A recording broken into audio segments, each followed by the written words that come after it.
মহান স্বাধীনতা দিবস আমাদের দেশবাসী থেকে আরম্ভ করে সকলকে শুভেচ্ছা জানাচ্ছি।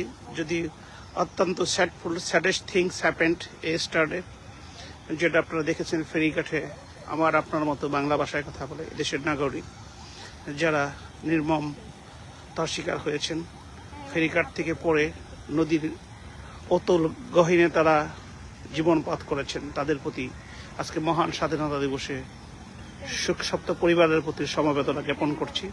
এইরকম ঘটনা যেন এই সুন্দর স্বাধীন বাংলাদেশের কখনো না হয়। তারপর আমরা আজকে আমাদের কিছু কলিগ, লর্নেড অ্যাডভোকেট, মহামান্য রাষ্ট্রপতি আমাদেরকে মহান স্বাধীনতা দিবসের শুভেচ্ছা সহ ইনভাইট করেছেন। সেই ইনভাইট এসেছি আমাদের রাষ্ট্রের প্রতীক রাষ্ট্রপতি ভবন, বঙ্গভবন, যেখানে রাষ্ট্রপতি থাকেন। রাষ্ট্রপতি হচ্ছে একটি রাষ্ট্রের সার্বভৌমত্বের প্রতীক। দুঃখজনক হলেও সত্য, জাস্ট কিছুদিন আগে চলে যাওয়া ইন্টারিম গভর্নমেন্ট রাষ্ট্রপতির প্রত্যেকটা ফটো, ছবি, পোর্ট্রেট দেশ এবং দেশের বাইরে যে আমাদের হাই কমিশনগুলো আছে সেখান থেকে তুলে ফেলেছিল। এই রকম হিংসাত্মক ঘটনা হয়তো ইতিহাসে কখনো পুনরাবৃত্তি হবে না। রাষ্ট্রপতি কে বা কারা সেটা ফ্যাক্ট না, ফ্যাক্ট হচ্ছে রাষ্ট্রপতি একটা প্রতীক।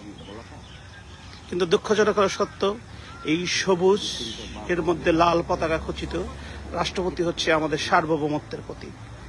সে যেই আসুক না কেন, সে রাষ্ট্রের পক্ষে কথা বলবে, মানুষের পক্ষে কথা বলবে, সংবিধানের পক্ষে কথা বলবে। কিন্তু আমরা লক্ষ্য করেছি যারা এসেছিলেন তারা মূলত স্বাধীনতা বিরোধী, ৭১ বিরোধী, মুক্তিযুদ্ধ বিরোধী। যে কারণে তারা মুক্তিযুদ্ধের প্রত্যেকটা স্তম্ভকে অপমানিত করেছেন, অবদলিত করেছেন, পদালিত করেছেন। আজকে মহান এই স্বাধীনতা দিবসে রাষ্ট্রপতির এই সিম্বলিক পোস্ট থেকে আমরা ইনভাইট পেয়েছি। ওনার প্রতি অশেষ কৃতজ্ঞতা জানাই। যারা বাংলাদেশের রাষ্ট্রপতি হবেন, প্রধানমন্ত্রী হবেন, তারা যেন দেশের প্রতিটি